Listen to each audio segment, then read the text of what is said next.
మోకాల నొప్పులకు ఎటువంటి సర్జరీ లేకుండా ఎపియాన్ పెయిన్ క్లినిక్ అందిస్తున్న అత్యాధునిక చికిత్స. తెలుగువారి సంవత్సరాది ఉగాది కదమ్మా. మరి ఈ ఉగాది విశిష్టత ఏంటి? పంచాంగ శ్రవణం విశిష్టత ఏంటి? అసలు ఈ రోజే ఉగాది పచ్చడిని చేసుకొని ఎందుకు మనందరం తీసుకుంటాం? లాంటి ప్రశ్నలకు మీ ద్వారా సమాధానం.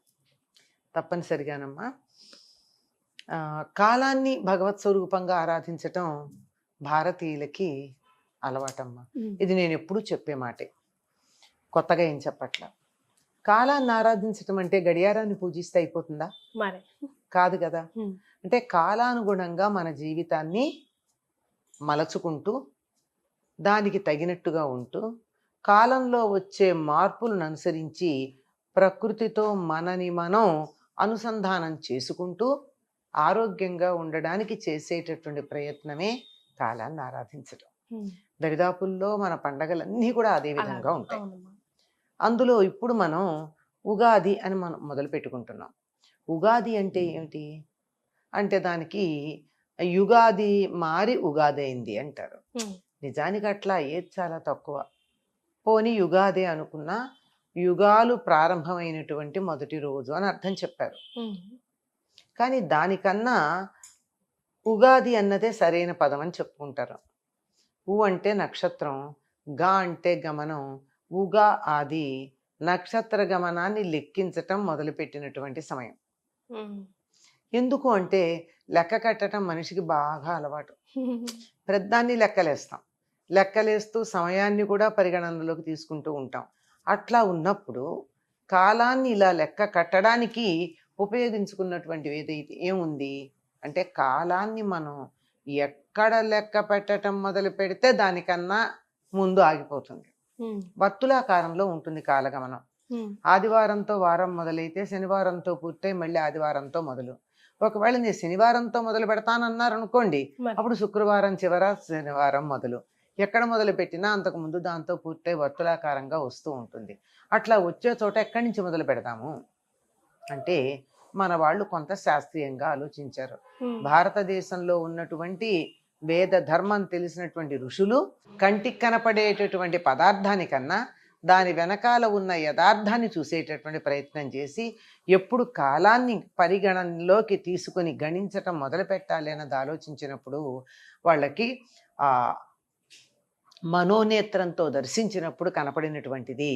దాన్ని బట్టి చైత్రమాసం శుక్లపక్షం పాడ్యమి సూర్యోదయ సమయంలో ఉన్నప్పుడు ఉగాదిగా మనం లేక సంవత్సరాదిగా దాన్ని లెక్క కట్టాలి అని చెప్పారు. ఎందుకు చెప్పారు అంటే వాళ్ళ దృష్టికి వచ్చినటువంటిది. అంటే తపస్సు చేసి మనోనేత్రంతో దర్శించి వారు లెక్క కట్టి శాస్త్రీయంగా చెప్పినటువంటిది అంటే చైత్రే మాసే జగద్బ్రహ్మ ససజ్జ ప్రథమే హని శుక్లపక్షే సమగ్రంతు తథా సూర్యోదయే సతి వత్సరాదౌ వసంతాదౌ రవిరాజ్యే తదైవచ. ఈ జగత్తునంతా బ్రహ్మగారు సృష్టించటం ప్రారంభించి ఎప్పుడు పూర్తి చేశాడు? ససజ్జ పూర్తిగా చేసింది ఎప్పుడు అంటే చైత్రే మాసే చైత్రమాసంలో ప్రథమే హని మొదటి రోజు శుక్లపక్షే శుక్లపక్షంలో సమగ్రం పూర్తి చేసి తథా సూర్యోదయే సతి అప్పటి నుంచి సూర్యోదయం నుంచి లెక్కపెట్టి వత్సరాదౌ అన్నాడు. ఇది సంవత్సరానికి మొదలు. వసంతాదౌ ఇది వసంత ఋతువులో కూడా మొదలు అని చెప్పి అక్కడి నుంచి ఇదిగో లోకం మొదలైందండి తయారు చేసి పెట్టాడు. ఇహ స్టార్ట్ అని ప్రారంభించట. అంటే వసంత ఋతువు, చైత్రమాసం, శుక్లపక్షం, ప్రథమా తిథి అంటే పాడ్యమీ తిథి, సూర్యోదయంలో ఉన్న సమయంలో మొదలు పెట్టమని చెప్పాడు. అందుకని మనం లెక్క కట్టడం అప్పటి నుంచి మొదలు పెట్టాం. అయితే అమ్మా మరి ఎందుకు మనం Jan 1 చేసుకుంటాం? ఇప్పుడు జనరల్గా మా పిల్లలు అడుగుతా ఉన్నారు, ఈరోజు ఏంటమ్మా స్పెషల్ అంటే ఉగాదిరా తెలుగువారి సంవత్సరాది, this is our new year అంటే అదేంటి January 1 కదా వి సెలబ్రేట్ అని అంటుంటారు. That's all world, but for Telugu people ఈ రోజు రా అంటే వాళ్ళు కన్విన్సింగ్ గా చెప్పాలంటే ఏం చెప్పాలి? ప్రశ్న వాళ్ళ కన్విన్సింగ్ గా చెప్పడానికి సత్యం చెప్తే చాలమ్మా. అబద్ధాలు చెప్పక్కర్లా, వాళ్ళని మెలిక తిప్పి మడత పెట్టి చెప్పక్కర్లా, ఉన్నది ఉన్నట్టుగా చెప్తే చాలు. Hmm. భారతీయులు కాలాన్ని లెక్కగట్టడంలో సూర్యుణ్ణి చంద్రుణ్ణి ఇద్దరిని పరిగణనలోకి తీసుకుంటారు. Hmm. ఎందుకంటే చంద్రుడికి సంబంధించిన కళలను అనుసరించి మొత్తం అంతా మనకి చాలా బాగా జరుగుతూ ఉంటుంది. మొత్తం పునరుత్పత్తి వ్యవస్థ అంతా కూడా చంద్రుడి మీద ఆధారపడి ఉంటుంది. Hmm. మీరు గమనించినట్టయితే Hmm. చాంద్రమానంలో నెలకి 28 రోజులే ఉంటాయి. Hmm. ఆరోగ్యకరమైనటువంటి స్త్రీకి నెలసరి 28 రోజులకే వస్తుంది, కరెక్ట్. ఆరోగ్యంగా ఉంటే. Hmm. అలాగే చెట్లు, తర్వాత జంతువులు, వీటన్నింటి యొక్క పునరుత్పత్తి చంద్రుడి మీద ఆధారపడి ఉంటుంది. అంతేకాకుండా నువ్వు అర్ధరాత్రి ఎక్కడన్నా ఒక మనిషిని తీసుకెళ్ళి వదిలేస్తే ఇవాళ తేదీ ఎంత అని చెప్తే ఆకాశంలో నక్షత్రాలు చూసి తక్కువ చెప్పేయగలరు. Mhm. చంద్రుడు ఉన్నటువంటి పద్ధతి, ఆ చంద్రుడికి దగ్గరగా ఉన్న నక్షత్రాలు, ఆ నక్షత్రాల యొక్క సామీప్యం, ఉన్నటువంటి స్థితి, దీన్ని బట్టి సమయం చెప్పేయచ్చు. Mhm. చేతిలో గడియారం లేనప్పుడు కూడా సూర్యోదయం ఎప్పుడవుతుంది అంటే తూర్పు దిక్కున బారెడు ఎత్తున చుక్క పొడిచినట్టయితే, శుక్ర నక్షత్రం వచ్చినట్టయితే అది ఇంకా ఒక గంటంబావులో సూర్యోదయం అవుతుంది అని లెక్క. Hmm. ఇట్లా ఉన్నాయి కనుక ఇది ఏ నెల అన్నది చంద్రుడికి సమీపంలో ఉన్న నక్షత్రాన్ని బట్టి చెప్తారు. Mhm. ఏ మాసం అన్నది చంద్రుడు ఇట్లా ఉన్నాడా అన్నదాన్ని బట్టి చెప్తారు. ఏ తిథి అన్నది ఆ చంద్రకళల్ని బట్టి చెప్తారు. కనుక పర్ఫెక్ట్గా చెప్పేయచ్చు. Hmm. కానీ రాత్రింబగళ్ళ లెక్క చూడాలంటే సూర్యుడిని లెక్క చూసుకోవాలి. Hmm. ఈ రెండింటిని మనం లెక్క చూస్తాం. ఈ రెండింటి లెక్క చూసి ఎక్కువ తక్కువలు వస్తే అధిక మాసంలో సర్దుబాటు చేస్తాం. Hmm. దానికి కూడా శాస్త్రీయత ఉంది, ఎప్పుడు అధిక మాసం వస్తుంది అని. Hmm. ఇదంతా చేసిన తర్వాత మనం ఉత్తరాయణం, దక్షిణాయనం, విషువులు, తరువాత మకర సంక్రమణం, ఇలాంటివన్నీ కూడా మనం సౌరమానాన్ని అనుసరించి చేస్తాం. ఇలా చేసే దాంట్లో మార్చి 22 లేక 21, Hmm. అలాగే సెప్టెంబర్ 21 రాత్రి పగలు సమానంగా ఉండేటటువంటి కాలం. Oh. అంటే భూమధ్య రేఖ దగ్గర సరిగ్గా రాత్రి 12 గంటలు, పగలు 12 గంటలు ఎగ్జాక్ట్లీ ఉంటుంది. Mhm. మన దగ్గరికి వచ్చేప్పటికి స్వల్పంగా తేడా ఉంటుంది, కానీ రాత్రి పగళ్ళు సమానంగా ఉండే కాలం. వాటిని విషువులు అంటారు. Hmm. విషు అన్న పేరుతో మనకు కొన్ని కర్ణాటక, కేరళలోను, బెంగాలు వాటిల్లోనూ విషు అనే పేరుతో ఒక పండగ చేసుకుంటారు. అది వాళ్ళకి ఉగాదిగా. Mhm. అలా ఎప్పుడు ఉంటుంది అది? మార్చి 21, 22, 23 ఈ ప్రాంతాలే. Okay. ఇదే కదా Hmm. సరిగ్గా ఉండేటటువంటి కాలం. సంవత్సరానికి దరిదాపుల్లో చాంద్రమానాన్ని అనుసరించి, సౌరమానాన్ని అనుసరించి 1-2 రోజులు తేడా ఉన్నా దరిదాపుల్లో ఇప్పుడే వస్తుంది మనకు కూడా. Hmm. 10 రోజులు కావచ్చు తేడా. Hmm. మళ్ళీ వచ్చే ఏడాది సమానంగా వస్తుంది. ఇలా ఉండేటటువంటిది పాశ్చాత్య దేశాల్లో కూడా అప్పుడే చేసుకునేవాళ్ళు కొత్త సంవత్సరం. Mhm. మార్చి 23, Oh. 22తో అయిపోయి 23తో చేసుకుంటే నెల చివరిలో ఏం బాగుంటుందిలే అని చెప్పి ఏప్రిల్ 1 చేసుకోవడం మొదలెట్టారు. Okay. ఏప్రిల్ 1 చేసుకున్న తర్వాత ఇది బాగుండలేదండి, జనవరిలో చేసుకుందామని జనవరికి వెళ్ళారు. Mhm. అంటే జీసస్ పుట్టిన తర్వాత. Oh. ఆయన డిసెంబర్లో పుట్టాడు కదా, Hmm. అంచేత జనవరి 1 చేసుకుందామన్నారు. అంటే కొత్తగా ఇది రాజకీయమే ఇదంతా. మరి జనవరి 1 చేసుకోవడం మొదలు పెడితే కూడా ఇప్పటికీ కొంతమంది, అప్పటికీ కొంతమంది పాతకాలపడు మాలాంటి వాళ్ళు ఉంటారు, ఏటీఎంకి వెళ్ళడం కన్నా క్యాష్ ఇవ్వడం బెటర్ అనుకునేవాళ్ళు. అంటే అది ఉందని తెలుసు కానీ we do like this, yes. అలవాటు లేక. Hmm. కనుక అట్లా చేసేవాళ్ళని ఫూల్ అనడం మొదలెట్టారు. అంచేత ఏప్రిల్ ఫూల్ అన్న మాట వచ్చింది. Oh. ఇంకా పాతకాలపు వాళ్ళు, తెలివి తక్కువ వాళ్ళు, ఫూలిష్ పీపుల్, మేము తెలివిగా జనవరి 1 పెట్టుకున్నాం కన్వీనియంట్ అని. అలా మారింది అనడానికి నిదర్శనం ఏమిటో తెలుసా? Ma. మార్చి మొదలు పెడితే ఏప్రిల్, మే, జూన్ అయిపోతే జూలై, ఆగస్ట్, సెప్టెంబర్ 7వ నెల, Hmm. అక్టోబర్ 8వ నెల, నవంబర్ 9వ నెల, డిసెంబర్ 10వ నెల. లెక్క పెట్టుకున్నారా? Hmm. డెసి 10, నవ 9, ఆక్టా 8, సెప్టా 7. మరి ముందువే ఏమైనాయి అంటే రాజుల పేర్లు పెట్టుకున్నారు. Oh. జూలియస్, ఆగస్టస్, వీళ్ళ పేర్లు పెట్టుకున్నారు. Mhm. అంతుందా? ఆ పేర్లు పెట్టేటప్పటికల్లా 5, 6 రాల. Mhm. ఈ ఏప్రిల్ నుంచి కొంచెం తేడా వచ్చేసింది, వీళ్ళకి ఇక్కడి నుంచే లెక్క వచ్చేసింది కదా, ఉమ్, అలా వచ్చేసింది. మరి అందువల్ల ఏం జరిగింది, జూలైలో 31 రోజులు ఉన్నాయి కదా, జూలై ఫుల్ మంత్. ఆగస్టులో 31, రెండు ఎలా వచ్చాయి? సెప్టెంబర్ 30, అక్టోబర్ 31, ఆగస్టు 31, మరి జూలైలో కూడా 30 ఎలా వచ్చాయి? ఎలా వచ్చాయని జూలియస్ సీజర్ తన పేరు మీద నిలబెట్టాక నా నెలలో తక్కువ ఉంటాయా అన్నాడు.